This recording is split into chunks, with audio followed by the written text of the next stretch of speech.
старо, с дълга историческа съдба, Старцево е известно с богатата си история, автентични традиции, неописуема природа и истинско родопско гостоприемство.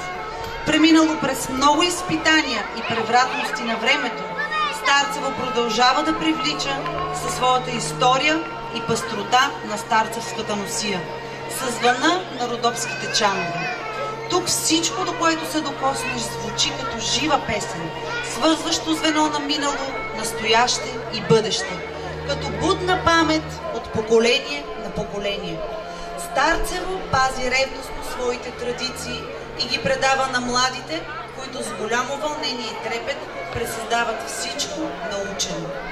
Днес ще ви потопим в красотата и духа на един позабравен обичай, но все още ярък в съзнанието на нашите баби и дядовци. Байрямско хоро.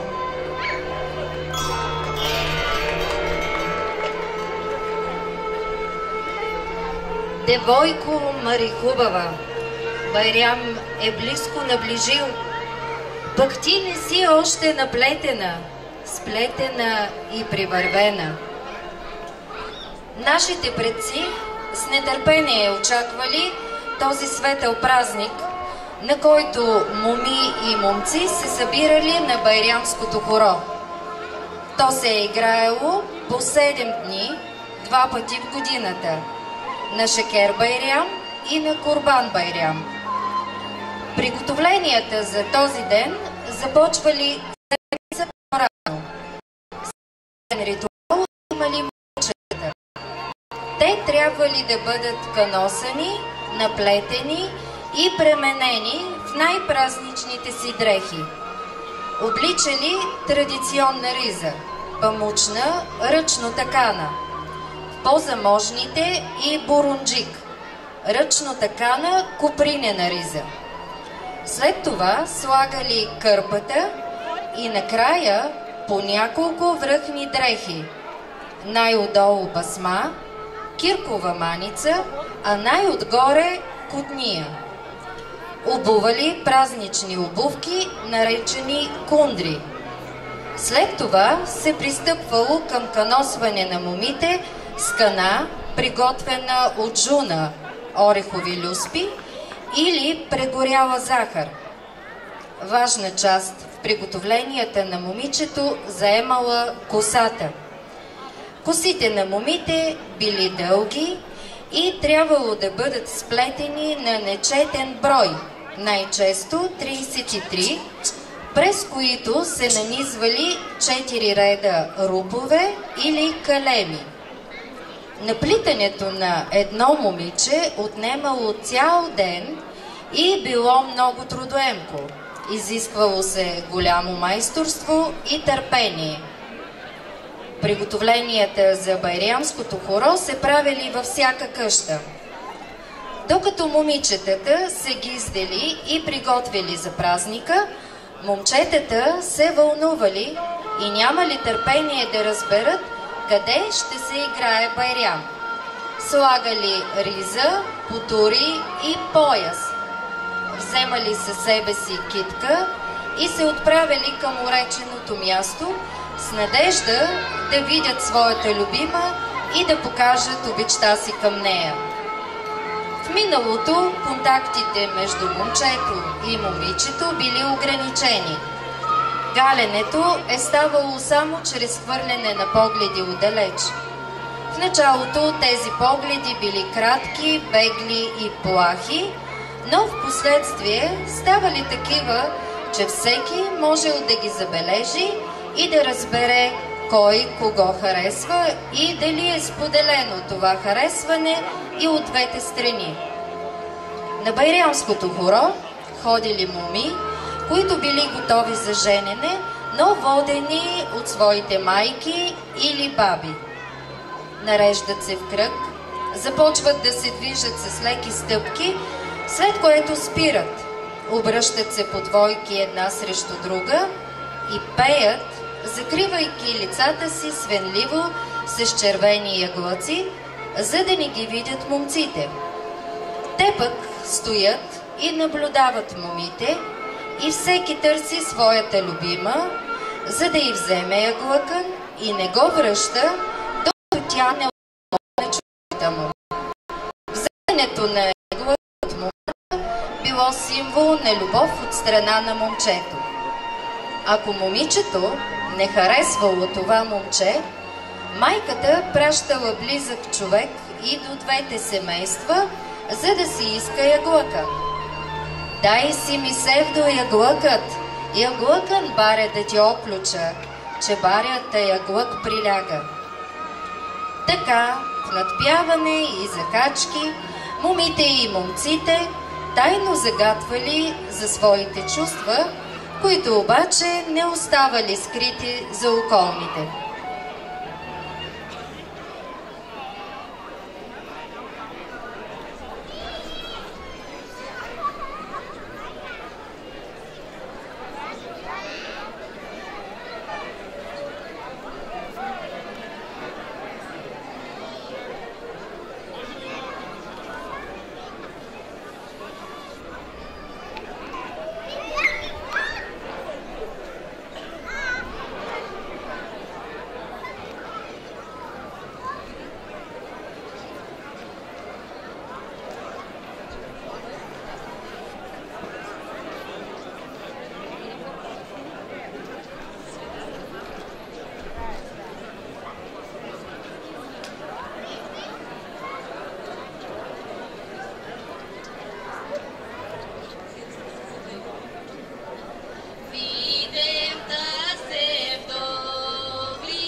Байрямското хоро е символ на чистата и неподправена красота на старцевската девойка. Символ на силните и дълбоки чувства, излизащи от дълбините на човешката душа. Зад обикновените стъпки на хорото се крие голям смисъл. Нещо, което дарява здраве, радост и сила. Байрям са мина помина, мен се гиздило ни сваля.